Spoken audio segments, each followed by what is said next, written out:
Ladies and gentlemen, have you ever given your heart, your time, and your kindness to someone only to be met with indifference? Have you ever gone out of your way to help, only to be treated as if your generosity was expected, as if it held no value at all? It is a cruel reality, isn't it? The very thing that makes us human, kindness, can sometimes be mistaken for weakness. The more you give, the less they seem to appreciate. The more you care, the easier they find it to ignore you. But let me tell you a secret. This is not your fault. It is human nature. People respect what they must earn, not what is given freely. And if you don't understand this truth, you may find yourself used, overlooked, or even disrespected by the very people you wish to uplift. Stay with me, because by the end of this you will know how to be kind without being taken for granted. You will learn the balance between compassion and self-respect. The key to ensuring your kindness is a strength, not a liability. The paradox of kindness is one of life's cruelest lessons. We are raised to believe that goodness will be rewarded, that kindness will inspire gratitude, and that generosity will build bridges. And yet, when we step into the real world, we find a different truth. The more we give, the less it is valued. The more we offer, the more it is expected. The more patient, understanding and selfless we are, the more people assume they have the right to take without reciprocation. It is not that kindness is unimportant. On the contrary, it is one of the greatest virtues a person can possess. But there is a reason why those who are too kind often find themselves at the mercy of others. It is not because kindness is weakness, but because people mistake it for submission. A person who never says no is assumed to have no limits. A person who always forgives is assumed to have no self-respect. A person who sacrifices too much is assumed to have nothing worth protecting. And in a world where respect is the currency of human interaction, those who do not demand it are often left with nothing. There is something unsettling about how quickly people devalue what is freely given. It is a flaw in human nature. When something is rare, we cherish it. When something is difficult to attain, we admire it. But when something is always available, always given without effort, it becomes ordinary. A man who stands his ground, who sets his terms, who knows his worth, he commands attention. Not because he is cruel, but because he is not afraid to enforce respect. But the one who bends, who gives without question, who tolerates mistreatment in the name of kindness, he is overlooked. Not because he lacks value, but because he does not demand that others see it. This is where so many people fall into the trap. They believe that by being kinder, by being more forgiving, by always being available, they will inspire loyalty and admiration. But what they often create is the opposite. An environment where people feel entitled to their generosity, where gratitude fades, where respect dissolves. And once that respect is gone, it is difficult to regain. It is not malice that makes people behave this way. It is instinct. People are drawn to strength. Not aggression, not cruelty, but strength. The quiet strength of a person who does not give away their time to those who waste it. The silent authority of someone who does not tolerate disrespect. The quiet dignity of a person who knows their own worth. In every interaction, does not need others to validate it. Power dynamic is at play. It is not about dominance, but about presence. A person who carries themselves with self-assurance, who gives without being taken for granted, who helps but does not allow themselves to be used. This is the person who is respected. And this is where kindness must evolve. It must not be blind. It must not be given without thought. It must be a choice, not an expectation. It must be paired with self-respect, with discernment, with an awareness of who is worthy of that kindness and who seeks only to exploit it. People do not consciously set out to disrespect those who are kind, but they do respond to patterns. If someone gives endlessly without expecting anything in return, the mind begins to categorize that person as someone whose time, effort, and presence require no effort to earn. And what requires no effort to earn is seldom treasured. This is why power is so intoxicating, why people are drawn to those who are selective, who do not reveal too much, who do not give themselves away freely. It is not about being unkind, it is about being valuable, and value is created by rarity, by effort, by boundaries. The world does not reward passive kindness. It rewards kindness that comes with weight, with meaning, with substance. When kindness is given by someone who also commands respect, it is seen as a gift. When it is given by someone who is always available, it is seen as a habit. And this is where so many struggle. They want to be good, to be compassionate, to be giving, but they fail to recognize that kindness without boundaries is not kindness at all. It is self-neglect. And self-neglect over time erodes not only a person's sense of self, but the way others perceive them. Human nature is a strange and complicated force. People admire kindness, but they follow strength. They appreciate generosity, but they respect those who set limits. They love those who give, but they are drawn to those who make them earn that love. The balance is delicate, but it is essential. A kind heart is a rare and beautiful thing, but a kind heart with no boundaries is a vulnerability. It invites those who take without giving. It attracts those who assume rather than appreciate. And once that pattern is established, it is difficult to break. The difference between being respected and being overlooked lies in a single truth. People value what they must earn, whether it is attention, time, or kindness. What is given too freely is never truly cherished. And so the choice is not about whether to be kind. The choice is about how that kindness is given, with wisdom, with awareness, with the understanding that true kindness is not about making yourself smaller for the comfort of others. It is about standing tall, knowing your worth, and choosing to give, not because you must, but because you decide who is worthy of receiving it. There is a fine line between kindness and self-respect, and many fail to see where it lies. It is not an easy thing to recognize, because kindness feels right. It feels noble.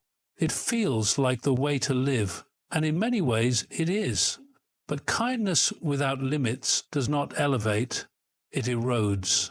It does not build bridges, it builds expectations.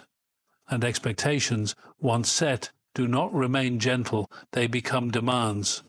A person who gives too much, too often, begins to lose themselves in the process.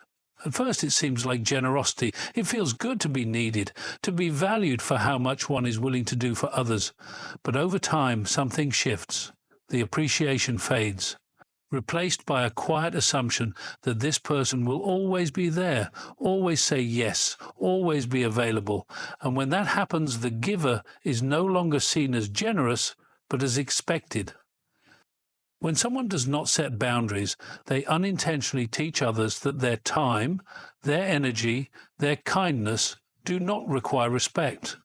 There is no malice in it. It is simply human nature. If there is no price, if there is no limit, if there is no resistance, people assume there is no value. And so, the very kindness that was meant to bring people together becomes the thing that isolates. People do not question what is always available. They question what they must work for.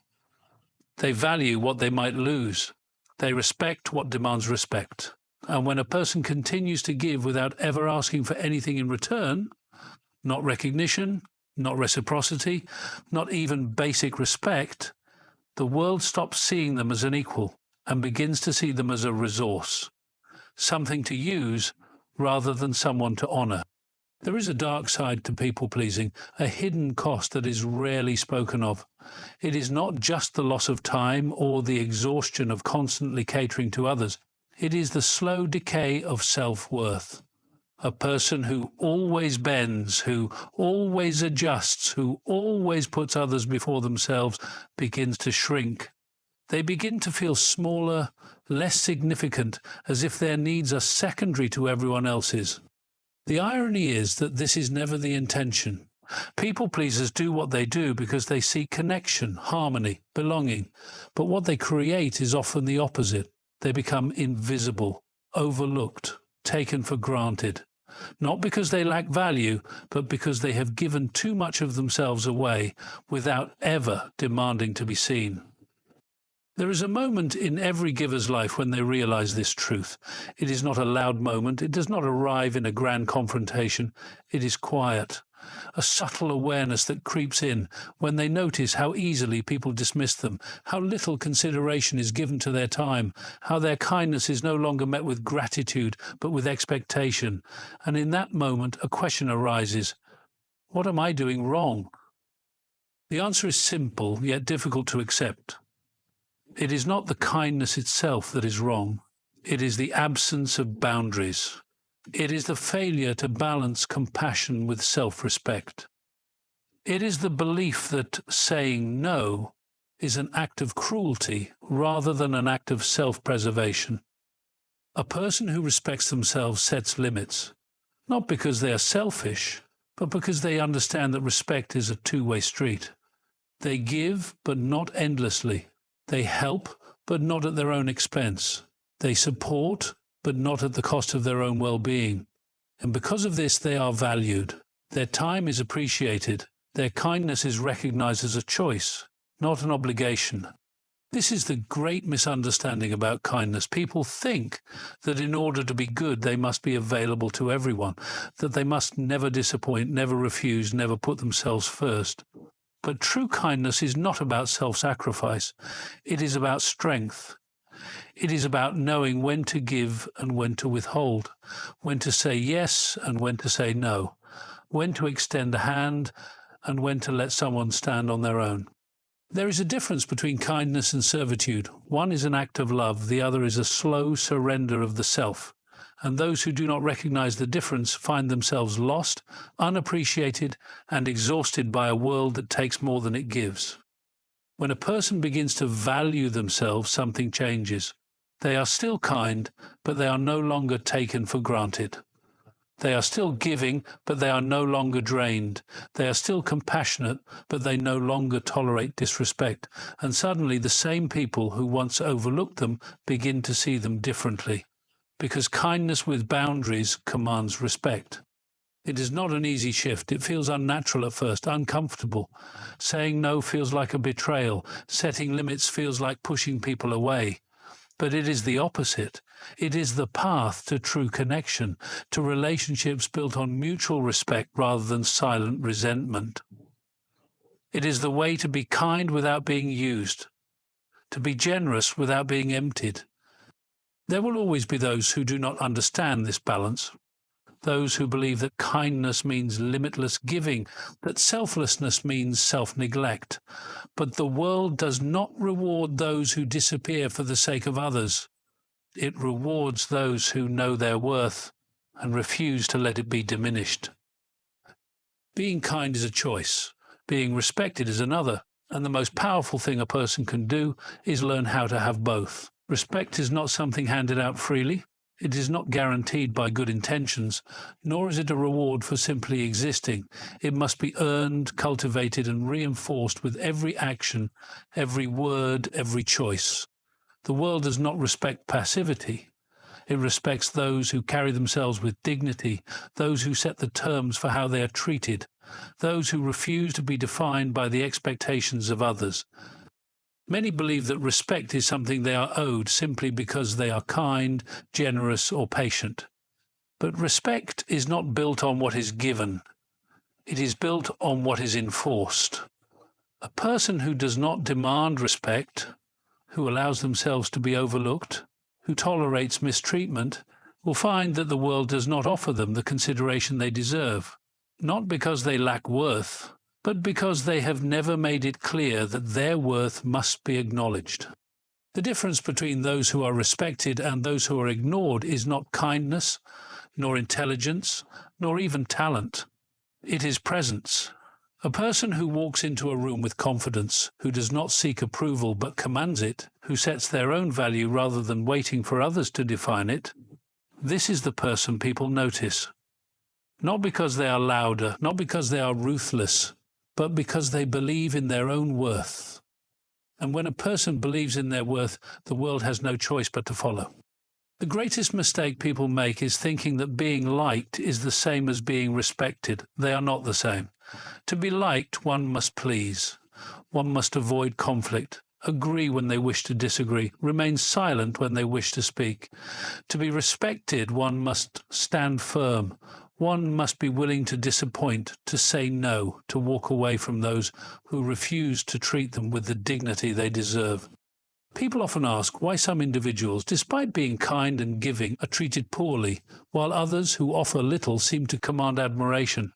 The answer lies not in what is given, but in what is allowed. A person who gives but expects nothing in return teaches others that their time and effort require no recognition. A person who values themselves, who sets clear expectations, who demands reciprocity, teaches others that their presence is not free. There is a way to be kind without being taken for granted. It is not by becoming cold or distant, nor is it by withholding generosity. It is by understanding that kindness should never come at the cost of self-respect. It is by recognizing that not everyone is worthy of that kindness, that some will take without gratitude, expect without appreciation, demand without giving in return. And when that happens, kindness must not continue blindly. It must be measured. But a person who chooses where to invest their kindness, who surrounds themselves with those who value it, who walks away from those who do not, this is the person who will find that their kindness carries weight.